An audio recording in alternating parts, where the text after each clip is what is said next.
Chapitre 6. La schizophrénie, comme on vous l'avait dit. Quand un homme à la barbiche en pointe et vêtu d'une blouse blanche entra dans la salle d'attente de la célèbre clinique psychiatrique récemment édifiée au bord du fleuve dans la banlieue de Moscou, il était 1h30 du matin. 3 infirmiers gardaient les yeux fixés sur Ivan Nikolaïevitch, lequel était assis sur un divan. Se trouvait là également, dans un état d'agitation extrême, le poète Ryoukin. Les torchons qui avaient servi à lier Ivan Nikolaïevitch gisaient en tas sur le même divan. Les mains et les pieds d'Ivan Nikolaïevitch étaient libres. Apercevant celui qui venait d'entrer, Ryoukin pâlit, toussota et dit timidement « Bonjour, docteur ».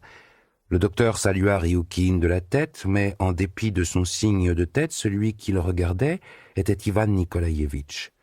Celui-ci, totalement immobile, avait un air rageur, les sourcils froncés, n'avait pas bougé d'un pouce à l'entrée du médecin. « Voilà, docteur », chuchota d'un ton mystérieux, allez savoir pourquoi, Ryoukin, lançant un coup d'œil craintif en direction d'Ivan Nikolaïevitch. « Le célèbre poète Ivan son logis, voilà, n'est-ce pas? Nous craignons le délirium très mince. » « Il buvait beaucoup ?» demanda le docteur sans desserrer les dents. « Non, il buvait, mais pas au point de... Ça lui était déjà arrivé de courir après des cafards, des rats, des diablotins ou bien des chiens errants. »« Non, répondit Ryoukin en frissonnant. Je l'ai vu hier et ce matin et il était en parfaite santé. » « Et pourquoi est-il en caleçon? On l'a tiré du lit? »« Ah ça, docteur, c'est comme ça qu'il s'est présenté au restaurant. »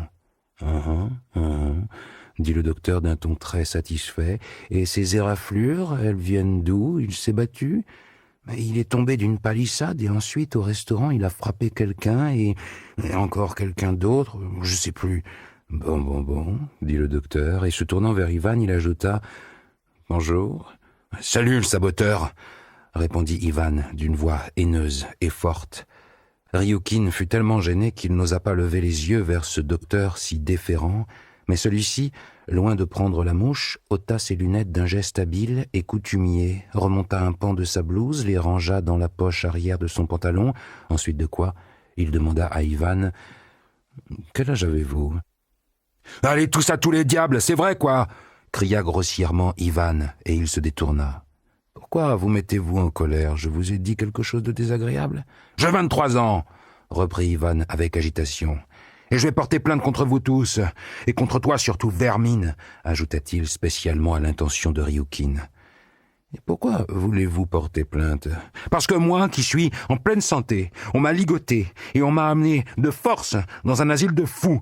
répondit Ivan furieux. Ici, Ryoukin posa son regard sur Ivan et sentit qu'il se glaçait.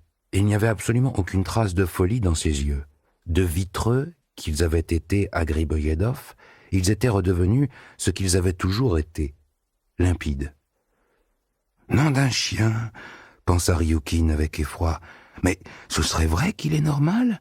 Mais c'est n'importe quoi alors. Et pourquoi nous l'avons amené là? Oh, il est normal.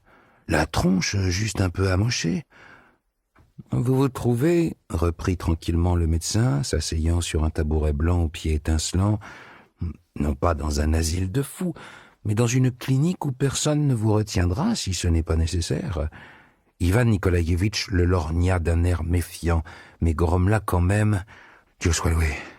Enfin un homme normal au milieu de ces idiots, en tête desquels le premier est ce crétin là, cette nullité de Sachka. » « Qui est cette nullité de Sachka ?» s'enquit le médecin. « Mais lui, là, Ryoukin !» répondit Ivan en pointant son doigt sale en direction de Ryoukin. Celui-ci s'empourpra d'indignation. « Mais c'est comme ça qu'il me remercie !» pensa-t-il amèrement, « parce que j'ai voulu l'aider, hein, vraiment, quelle crapule !»« Une psychologie est typique de petit koulak !» renchérit Ivan Nikolaïevitch, qui de toute évidence s'était mis en tête de démasquer Ryoukin. « Et en plus un petit koulak qui prend bien garde de se cacher sous le masque d'un prolétaire. Regardez sa face de carême et comparez avec les vers ronflants qu'il a écrits pour le 1er mai. Flotter, bannière, tourbillonner. Mais si vous regardez ce qu'il y a à l'intérieur, ce qu'il pense au fond de lui, vous en reviendrez pas. Et Ivan Nikolaïevitch partit d'un rire lourd de menaces. Ryukin haletait. Il était rouge et ne voyait qu'une chose. Il avait réchauffé un serpent sur son sein. Il avait essayé d'aider un homme qui se révélait être un ennemi implacable. Et surtout, il ne pouvait rien faire. On ne va pas se disputer avec un malade mental. « Et pourquoi, en fin de compte, vous a-t-on amené chez nous ?» demanda le médecin, qui avait écouté attentivement les accusations de son logis. « Mais c'est le diable sait quoi, ces têtes d'âne. Ils se sont jetés sur moi, ils m'ont ligoté avec je ne sais quelle guenille, et ils m'ont traîné là, dans un camion. » Permettez-moi de vous demander, pourquoi vous êtes-vous présenté dans un restaurant juste vêtu de vos sous-vêtements ? « Il n'y a rien d'étonnant là-dedans, répondit Ivan. Je suis allé me baigner dans la Moskova. Bon, je me suis fait piquer mes habits. Ils m'ont laissé cette saleté. Je n'allais quand même pas traverser Moscou tout nu. J'ai mis ce qui restait parce que j'étais pressé de retrouver Griboyedov. » Le médecin lança un regard interrogateur à Ryukin, et celui-ci, lugubre, chuchota « C'est le nom d'un restaurant. » « Ah, » répondit le médecin. « Et pourquoi étiez-vous si pressé ? Vous aviez un rendez-vous professionnel ? » « Je cours après le consultant, » répondit Ivan Nikolaïevitch, et il regarda derrière lui d'un air inquiet. « Quel consultant ? » « Vous connaissez Berlioz ?» demanda Ivan, d'un ton plein de sous-entendus. « Le musicien ?» Ivan fut accablé. « Comment ça, le musicien ? Ah oui, mais non, le musicien c'est un homonyme de Misha Berlioz. » Ryukin n'avait plus aucune envie de parler, mais il dut expliquer. « Le secrétaire du Massoli, Berlioz, s'est fait écraser ce soir par un tramway au Patriarche. »« Quand on sait rien, on se tait !» fit Ivan, enragé par Ryukin. « C'est moi, c'est pas toi qui étais là. C'est exprès qu'il l'a mis sous le tramway. »« Il l'a poussé ?»« Mais n'importe quoi, poussé !» s'exclama Ivan, enragé de les voir tous tellement obtus. « Un gars comme lui, il a même pas besoin de vous pousser. Il sait faire de ces trucs, vous verriez ça. Il savait d'avance que Berlioz allait passer sous le tramway. »« Mais quelqu'un d'autre en dehors de vous a-t-il vu ce consultant ? » ?»« Ah, c'est ça le malheur. Il n'y avait que Berlioz et moi. » « Soit. Et quelles mesures avez-vous prises pour attraper cet assassin ? » Ici, le médecin se tourna et jeta un coup d'œil à une femme en blouse blanche qui se tenait à une table dans un coin. Celle-ci sortit une feuille de papier et se mit à remplir les cases vides de ses rubriques. « Les mesures ? J'ai pris un cierge dans la cuisine. »« Celui-ci ?» demanda le médecin, indiquant le cierge cassé qui était sur la table à côté de la petite icône devant la femme. « Celui-là, oui. Et l'icône, pourquoi ? » ?»« Oui, bon, l'icône... » Ivan rougit. « C'est l'icône surtout qui leur a fait peur. » Et de nouveau, il pointa l'index en direction de Ryukin. « Mais le fait est que lui, le consultant, il... Regardons les choses en face. Il connaît le démon, on ne l'attrape pas en 3 coups de cuillère à peau. » Les infirmiers, allaient savoir pourquoi, s'étaient mis au garde à vous et restaient les yeux fixés sur Ivan. « Oui, poursuivait Ivan, il le connaît, c'est un fait avéré. Il a parlé personnellement avec Ponce Pilate. Mais c'est pas la peine de me regarder comme ça, c'est vrai ce que je vous dis. Il a tout vu. Le balcon et les palmiers, bref, il était chez Ponce Pilate. Je m'en porte garant. » Voyons. Et donc, alors, l'icône, je me la suis épinglée sur la poitrine et j'ai couru. Ici, soudain, l'horloge sonna 2 coups. « Oh là là !» s'exclama Ivan, et il se leva du divan. « 2 heures, et je reste là à perdre mon temps avec vous. Non, je m'excuse, où est le téléphone ?»« Laissez-le téléphoner, » ordonna le médecin aux infirmiers. Ivan se saisit du combiné, tandis que la femme demandait tout bas à Ryukin. « Il est marié ?»« Il est célibataire, » répondit Ryukin, épouvanté. « Syndiqué ?»« Oui. »« La milice ? Camarades de garde, prenez les dispositions tout de suite, envoyez 5 motocyclettes avec des mitrailleuses pour appréhender le consultant étranger. »« Quoi ? » ?»« Passez me prendre.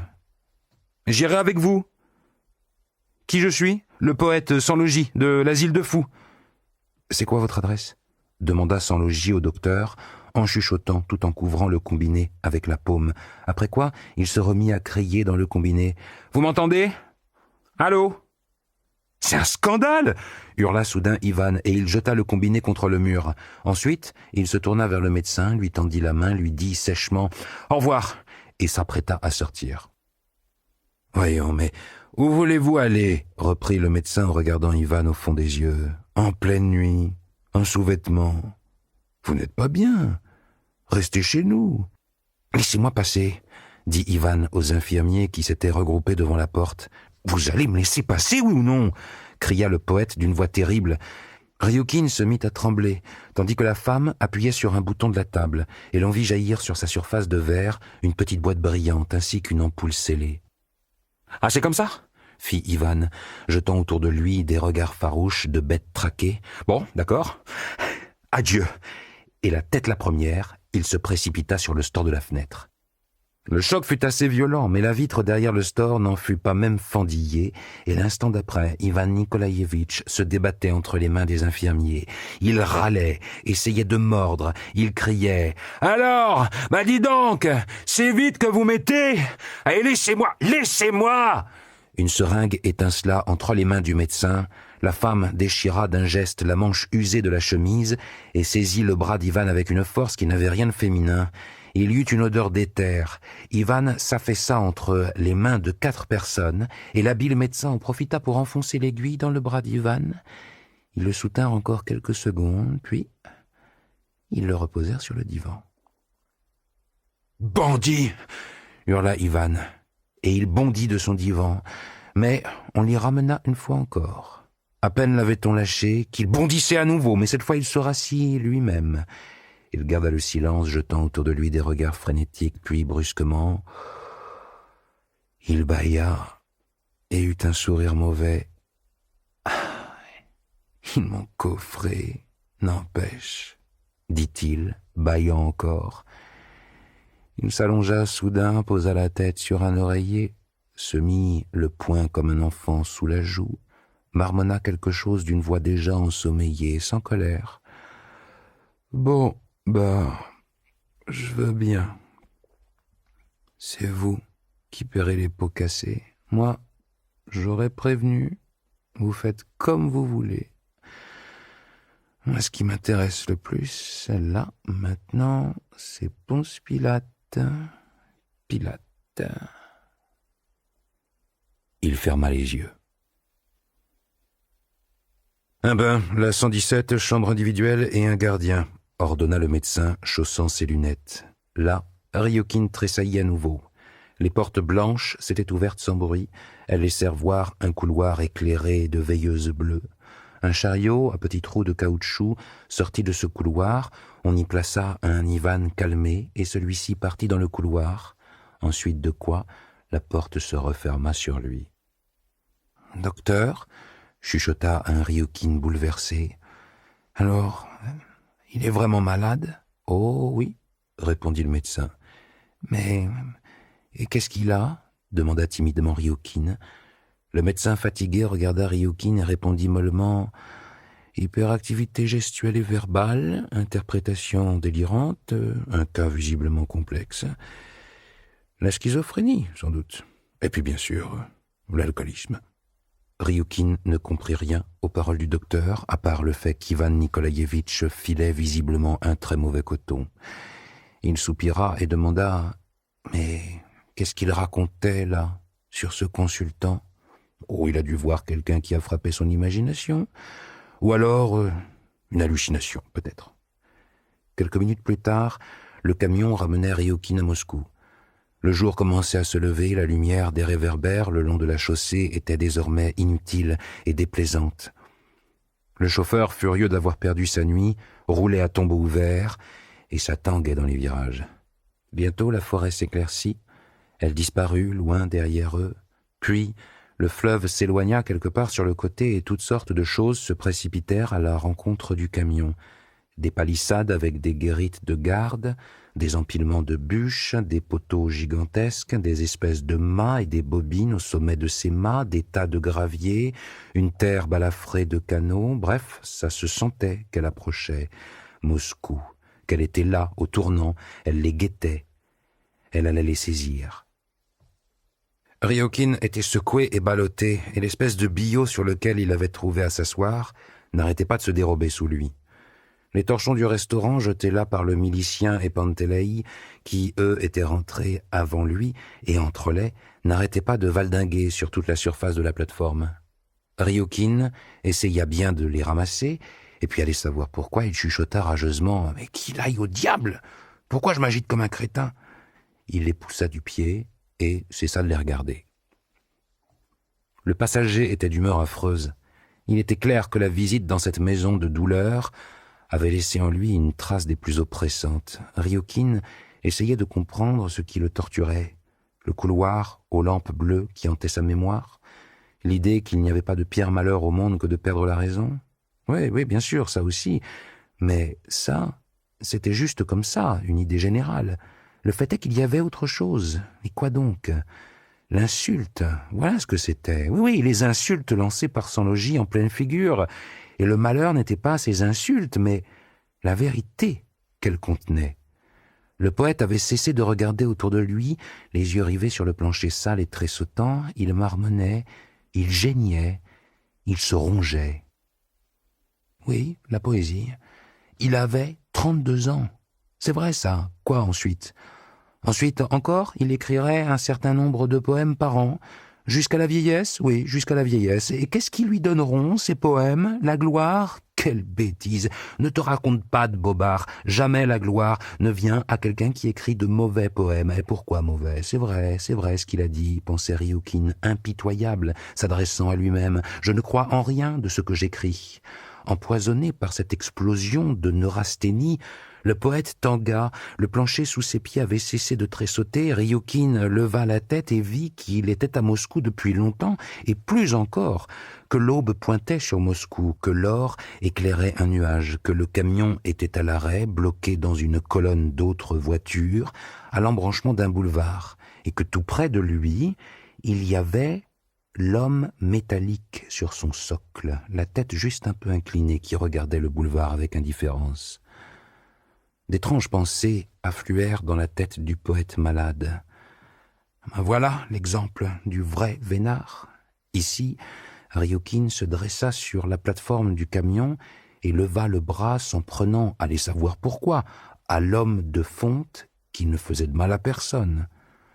Quoi qu'il ait pu faire dans la vie, quoi qu'il ait pu lui arriver, tout se tournait à son avantage, tout concourait à sa gloire. Mais qu'est-ce qu'il a donc fait ? Ça me dépasse. Qu'est-ce qu'il a de particulier dans ces mots ? Noire nuit que la tempête. Mais je ne comprends pas. Un vénard, conclut soudain Ryukin avec amertume, et il sentit que le camion bougeait sous lui. Il lui a tiré dessus, l'autre, là, le garde blanc, il lui a démoli la hanche. Un ticket pour l'immortalité. La colonne s'ébranla. Moins de 2 minutes plus tard, totalement malade, pour ne pas dire vieilli, le poète entrait sur la terrasse couverte de Griboyedov. Elle était déjà vide. Dans un coin, une tablée finissait de vider ses derniers verres et au centre s'agitait un conférencier de sa connaissance, coiffé de sa calotte ouzbek, sa coupe d'abraou à la main. Ryukin, encombré de ses torchons, fut accueilli chaleureusement par Archibald Archibaldovitch et tout de suite libéré de ses maudits chiffons. Si Ryukin n'avait pas subi cette torture à la clinique et dans le camion, il aurait sans doute pris plaisir à raconter ce qui s'était passé dans cet établissement, non sans enjoliver son récit de détails de son cru.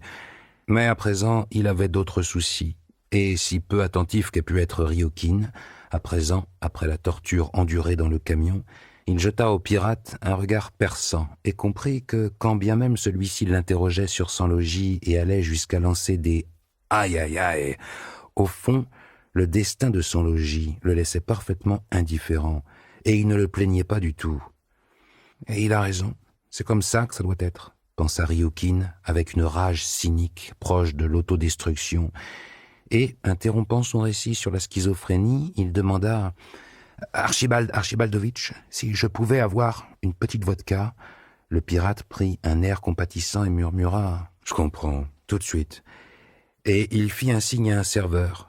Un quart d'heure plus tard, dans une solitude totale, Ryukin, le front penché sur sa brème de la mer Noire, vidait verre sur verre, comprenant et admettant le fait qu'il ne pouvait plus rien amender dans sa vie, il pouvait juste oublier. Le poète avait perdu sa nuit pendant que les autres faisaient la fête, et à présent il comprenait qu'il n'y avait plus moyen qu'elle lui soit rendue. Et il suffisait de lever la tête, de laisser glisser son regard depuis la lampe jusqu'au ciel pour comprendre que cette nuit, elle était passée sans retour. Les serveurs ôtaient à la hâte les nappes des tables, les chats qui couraient à côté de la véranda avaient leur air du matin, le jour, irrésistiblement, tomba sur le poète.